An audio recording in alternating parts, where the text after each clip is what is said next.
नमस्कार, मैं हूं संतोष मानव और मेरे साथ हैं झारखंड के तेज तर्रार पत्रकार, बहुमुखी प्रतिभा के धनी शंभुनाथ चौधरी। और इनसे हम बात करेंगे झारखंड में चुनाव पर। शंभू जी, बरहेट में मुख्यमंत्री हेमंत सोरेन के सामने बीजेपी ने जिस कैंडिडेट को खड़ा किया है, उसको देखने के बाद मेरे मन में जो पहली प्रतिक्रिया आई है वह यह है कि शेर के सामने बकरी को खड़ा कर दिया। नहीं, नहीं, ठीक है और ये है भी सच्चाई भी यही है, हकीकत भी यही है। ये एक ऐसा बीजेपी असल में कैंडिडेट जो है वो एक प्रतीकात्मक है और ये मानकर चला जाना चाहिए कि बीजेपी भी ये जानती है कि भई वहाँ किसी हाई प्रोफाइल नेता को उतार कर उसकी किरकिरी कराने के बजाय जो है, बेहतर है कि कोई ऐसा नाम दो कि भाई जीतना तो है ही है उनको ये सीट तो अब उतारेंगे नहीं तब भी ये खराब मैसेज जाएगा। और देखिए, मुझे तो लगता है कई बार अब पता नहीं क्या है राजधनवार सीट पे बाबूलाल मरांडी के खिलाफ निजामुद्दीन अंसारी को उतारा जाना। तो भाई हम्म। कहीं ये अघोषित समझौता तो नहीं है कि हेमंत सोरेन हाँ, और सवाल है बाबूलाल ये, इससे अघोषित हाँ, समझौता समझौता हाँ, लग भाई रहा है। वो सीट जो है सीपीआई एमएल की दावेदारी थी उसपे पुराना वहाँ से विधायक रह चुका है। वहाँ से और उसपे भी आप माइनॉरिटी कम्युनिटी से बिलॉन्ग करने वाले निजामुद्दीन अंसारी को उतार देते हैं।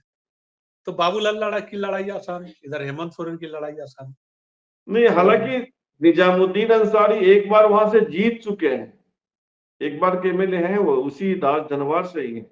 हाँ, ठीक है, मतलब मैं ये नहीं कह रहा हूँ कि कमज़ोर नहीं, लेकिन भई आखिर में निजामुद्दीन अंसारी जितना वोट लाएँगे, तो नुकसान किसका होगा? निजामुद्दीन अंसारी और वो दोनों जब अगर लड़ेंगे, तो रास्ता किनका आसान होगा? सब लोग समझ रहे हैं कि बाबूलाल की राह जो है वो आसान होगी। तो अब ये दोनों हाँ, जो राजकुमार यादव सीपीआई एमएल, निजामुद्दीन अंसारी झारखंड मुक्ति मोर्चा हाँ, और बीजेपी के हो गए बाबूलाल मरांडी। बाबूलाल मरांडी, तीनों विधायक तो रह चुके हैं वहाँ से। निजामुद्दीन अंसारी को जो वोट जाएगा वो तो सीपीआई एमएल का ही जाएगा। बिल्कुल, बिल्कुल और सीपीआई एमएल दोनों का में से जाएगा। अगर एक कैंडिडेट होता तो बाबूलाल जी को दिक्कत भी होती।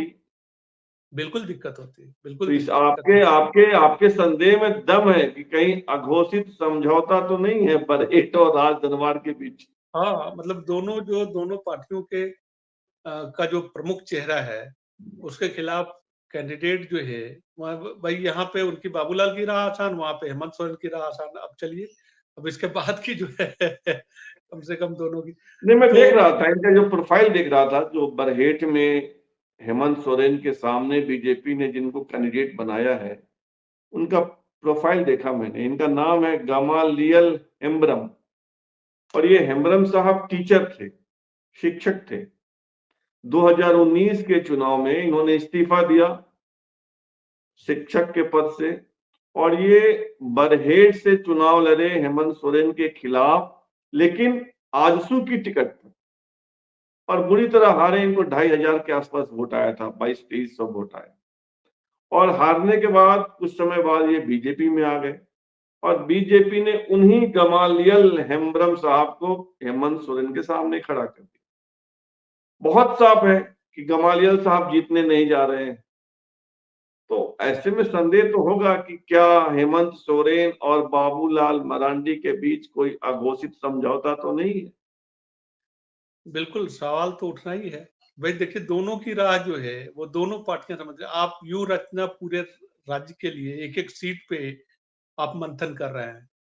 हालाँकि मुझे लगता है कि बीजेपी के सामने यहाँ विकल्पहीनता की स्थिति रही, क्योंकि इन्होंने ये माना था कि लुइस मरांडी जो है वो राजी हो जाएँगी और कम से कम देखिए लुइस मरांडी का प्रभाव चाहे जो रहता, तो एक प्रोफ़ाइल तो होता कि हाँ, हेमंत सोरेन के सामने एक ऐसा प्रोफ़ाइल जो हेमंत सोरेन को किसी न किसी मैदान पे एक बार परास्त कर चुकी है।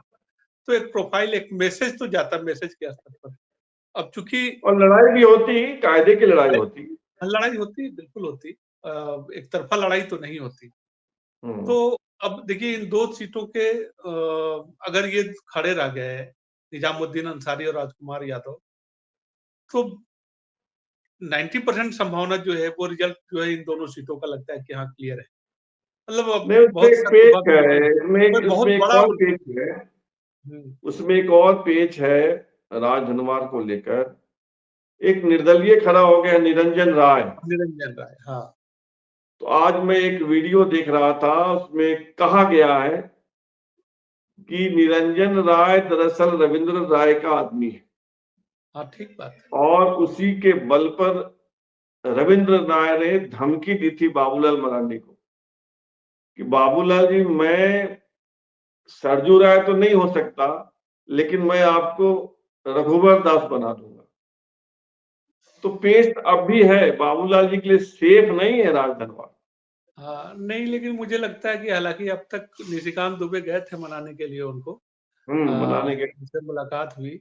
और बीजेपी के साथ अच्छी बात यही है कि जिन सीटों पे बागी खड़े हुए हैं वहां डैमेज कंट्रोल की कोशिश, वहां मनाने मान मनोवल की जितना प्रयास हो सकता है तमाम बड़े कद के लीडर। अब देखिए कमलेश राम जो कांके से खड़ा हुआ, मुंचुन राय, ये माने बहुत मुख्य धारा के ऐसे लीडर भी नहीं है कि आप जिनको, ठीक है जीत जाना, भाजपा का टिकट मिलता तो जीत जाता कोई भी, लेकिन ऐसा नहीं है कि इनकी व्यक्तिगत कोई बहुत इतनी बड़ी हस्ती है या इतनी बड़ी सियासी पकड़ है। लेकिन क्या है कि 2-4-5 हजार भी नुकसान अगर करते हैं तो किसका नुकसान करते हैं? लेकिन बीजेपी। दोनों के घर कौन गए भाई? झारखंड के चुनाव सह प्रभारी हेमंता विश्व शर्मा गए। वही तो कर रहे हैं, कमलेश हिमंता राम विश्व का शर्मा वीडियो गए। देखा मैंने, हाँ, शिवराज सिंह पाटिल गए मुंचुन राय को मनाने। तो शिवराज सिंह चौहान। हाँ, तो भाई देखिए अगर बड़ा लीडर आपके घर में चला जाता है तब ऐसे भी कद बढ़ जाता है आपका। उधर कांग्रेस में राज परिवार को बनाने वाजपेयी जी गए, क्या नाम है उनका, हाँ, लक्ष्मीकांत वाजपेयी। लक्ष्मीकांत लक्ष्मीकांत वाजपेयी।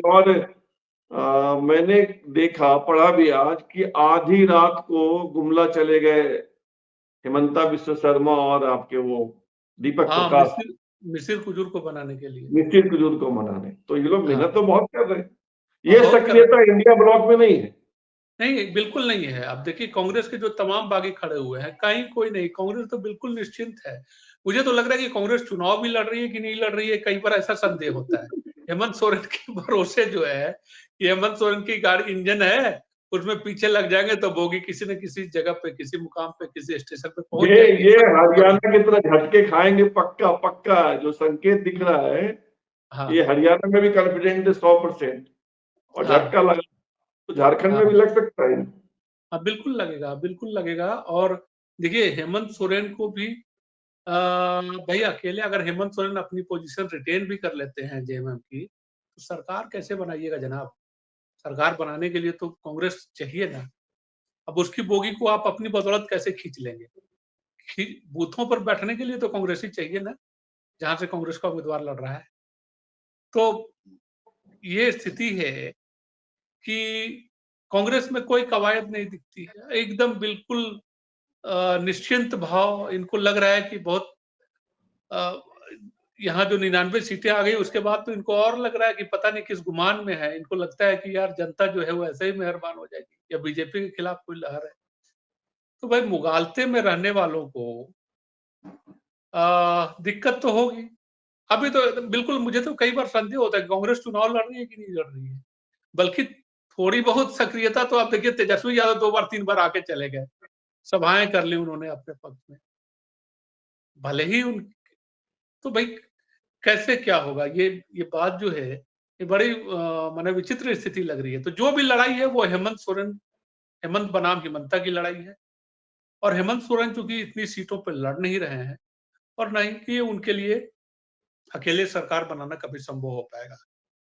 कांग्रेस चाहिए उनको, और कांग्रेस अगर कमज़ोर हुई तो हेमंत सोरेन चाहे जितना भी अपना पोज़ीशन रिटेन कर लें, 1-2 सीट अगर ज़्यादा भी ले आएँ जो अभी है, तब भी जो है मुश्किल होगी कि हाँ, सरकार अब कैसे बनाएँगे। और बीजेपी का टारगेट है बात कि 35-36 सीटें अगर बीजेपी ले आती है तो ये तय मानिए कि सरकार बना लेगी बीजेपी। बीजेपी के लिए बस 35 ही काफ़ी है। बाकी सीटों का जुगाड़ बीजेपी कैसे करना है वो जानती है, बीजेपी इसमें माहिर भी है। बीजेपी की अदाकारी और कलाकारी जो है हम तमाम लोग जानते हैं। इसलिए उसमें दिक्कत नहीं होगी। अगर 35 सीटें भी बीजेपी को आ जाती है, तो मुश्किल हो जाएगी इंडिया ब्लॉक की राह। तो ये थे झारखंड के वरिष्ठ पत्रकार शंभूनाथ चौधरी। इनसे हम झारखंड में चुनाव को लेकर समय समय पर बातचीत करते रहेंगे। फिलहाल इतना ही, और आपसे आग्रह है कि आप इस चैनल को सब्सक्राइब करें, ज्वाइन करें, लाइक, शेयर और कमेंट करें। बहुत बहुत धन्यवाद।